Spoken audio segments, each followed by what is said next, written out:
A court-martial in North Carolina that ended this week illustrates how the war in Afghanistan changed the life of an American soldier.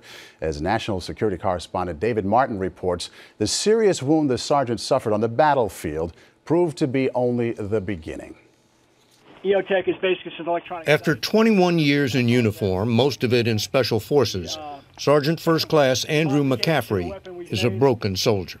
I've been stripped of my Special Forces credentials, and now I have basically a very low-level job. You can take the hand off here.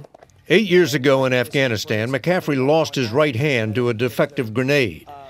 He fought a medical discharge, learned to shoot again, and became the first soldier to lose part of an arm and return to a war zone. 3 more times to Afghanistan. He never found glory there, just the daily grind of military operations. But even so, he seemed the epitome of perseverance. Being a soldier is a hands-on job. Yes, sir, it is. And you're down one hand. No, I'm not. One just works differently from the other. But once he was home, McCaffrey's perseverance turned to anger. In this Army document, his commanding officer detailed multiple violent outbursts. McCaffrey was described as a significant risk for suicide and homicide, and said to have poor insight, judgment, and impulse control, and appears to also have antisocial personality disorder. McCaffrey had gone from being a poster boy for rehabilitation to a problem child. Sometimes your own worst enemy? Yeah, sometimes. My mouth would get me in some trouble. I won't deny that.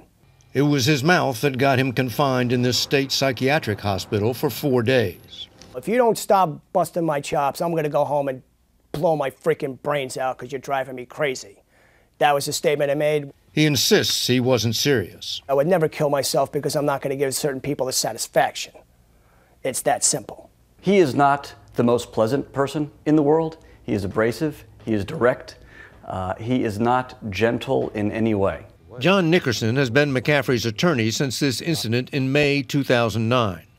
That's McCaffrey in the camouflage shorts at a gas station, going toe-to-toe with a hulking ex-con.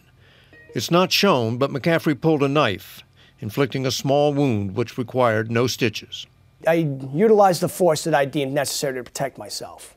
The district attorney's office dropped the case for lack of evidence, but the Army court-martialed him on a litany of charges: assault, obstruction of justice, disobeying an order, carrying a concealed firearm, lying to a superior, driving under the influence, even missing a mental health appointment.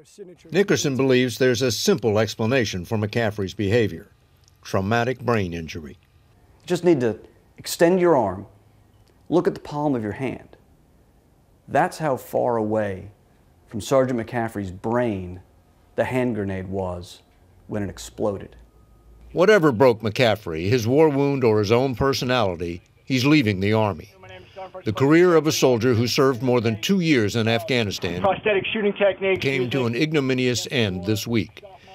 He was found guilty of obstruction of justice and carrying a concealed firearm and was demoted 1 rank, which will cost him $300 a month in retirement pay.